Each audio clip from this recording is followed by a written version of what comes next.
à Laurent Filoche, qui est président de l'Union des groupements de pharmaciens d'officine. Laurent, on dirait que le virage numérique ne vous inspire pas que des bonnes choses.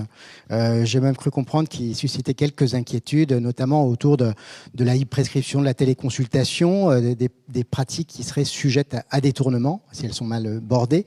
Alors dites-nous comment elles peuvent être sujettes à détournement, et puis surtout ce qu'il faut faire pour s'en épargner.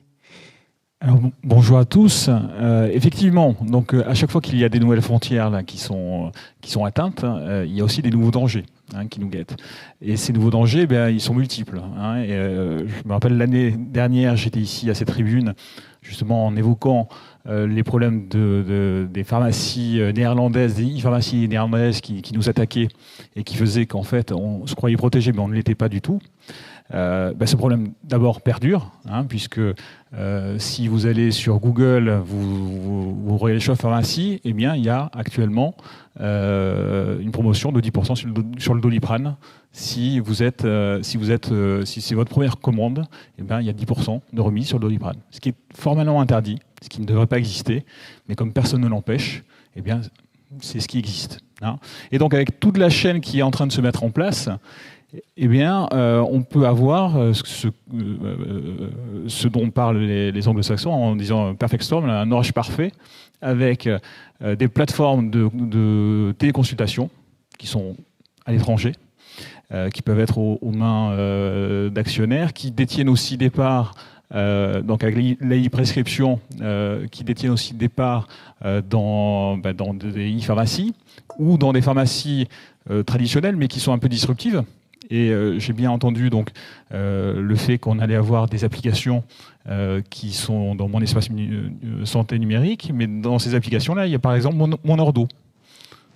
Voilà, mon Ordo qui est quelque chose de très disruptif, qui sont des pharmacies en fait qui sont vouées à ne dispenser aux patients de la PDA. Voilà. Et donc plateforme, e-prescription. Mon Ordo, donc plateforme de PDA, on peut très vite être disrupté et être shunté. Donc c'est quand même un danger majeur de la profession. C'est un vrai service pourtant. C'est un service aux patients chroniques, non ?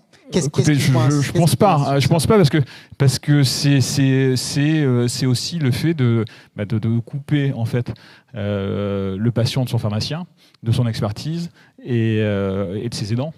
Et donc, si on veut quelque chose qui soit totalement numérique et où il n'y ait plus aucun rapport humain, on va vers ça, avec ce type d'expérience-là. Et donc, je ne pense pas que c'est le but du gouvernement. Je ne pense pas que ce soit non plus l'intérêt de la profession d'aller vers ça.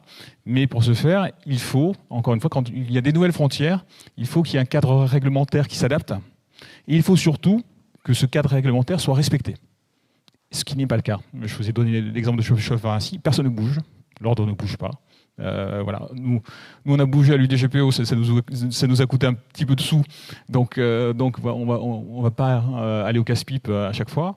Donc voilà. Donc il faut que vraiment la profession s'empare de ça et fasse très attention à ce genre de problème qui peut arriver très vite. Quand même plus à gagner qu'à perdre avec le virage numérique. Ah bien sûr. Mais encore une fois, il y a aussi des nouveaux dangers et il faut en être conscient.